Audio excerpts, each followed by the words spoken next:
یو صحابیه تندور باندې روټۍ پخی، لکه په دیهاتو کې، په بانډو کې، په کلو کې اکثر داسې چې دو دریو کورونو یو تنوري، اول یو کور والا روټۍ پخی، بیا بل کور والا، بیا بل کور والا، او څه زنانه داسې چې هغه د بلې زنانه انتظار کوي د موقع دا روټۍ پخی کې بیا به زه خپل روټۍ ولګوم. نو یوه صحابیه راله، روټۍ وړۍ ایښې دي، په انتظار ده چې خپل روټۍ ولګي. د هغې نمبر راغی، روټۍ ولګولې، سرې شولې، دې هغه شکور په سر که روانه شوه. نو خپل بلې هغه زنانه ملګرې ته وینا کوي، وی خورې وی نن ما ډوډۍ هم پخې کړلې، انتظار مې هم وکړ، خو په دې لږ وخت کې په دې ناسته په دې روټۍ پخولو کې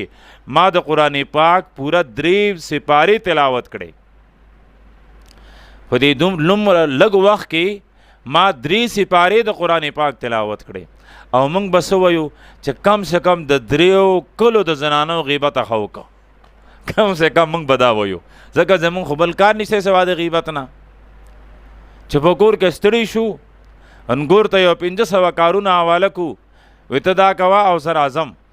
بیا لاړ شو 3-4 بوډېګانې خفه چې نه شئ، بیا 3-4 بوډېګانې کینې د فلانکۍ دنګیندو غیبت، د فلانکۍ دنګیندو غیبت، د فلانکۍ دنګیندو غیبت، 3 ګنټې په دې تېره شي. او که چېرته انګور ته موقع میلاو شي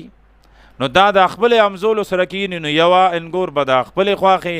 بله د خپلې خواښې، بله د خپلې خواښې، 3-4 ګنټې په دې غیبت کې تېر شي. زمون خو ژوند داسې تیر شو. شیخ زکریا رحمت الله علیه چا چې فضائل اعمال کتاب لیکلی دی، هغه فرمایي وی زمونږ د کور زنانه هر ورځې د کور د کار، د خانقاه د کار، د مدرسې د کار، د طالبانو د مریدانو خوراک سکاک د دې د تیاری سره سره هر ورځې 18 سپارې تلاوت